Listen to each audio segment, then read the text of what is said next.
Why'd I get this bike? So one of the main reasons too is that I was pretty much interested in what a new style would be.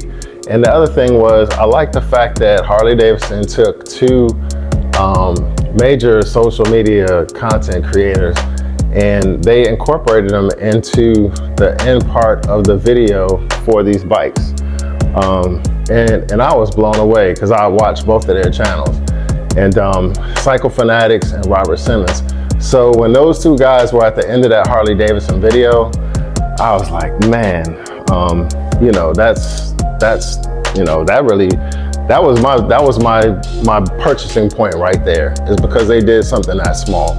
They took two people that I watch on YouTube and they allowed them or gave them the opportunity to be in a major commercial for Harley-Davidson.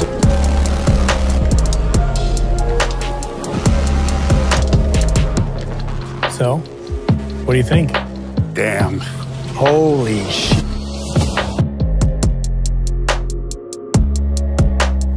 What's up, YouTube? Wow, it's already mid-November and we're still out here riding.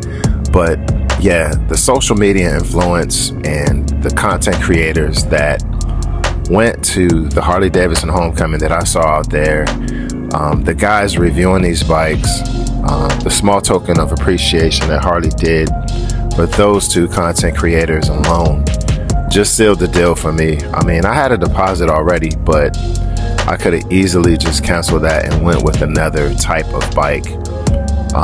With Harley-Davidson, I always know what I'm gonna get. Sometimes it's more the same or love-hate relationship, but it was just something different this time, and it's had its ups and downs already.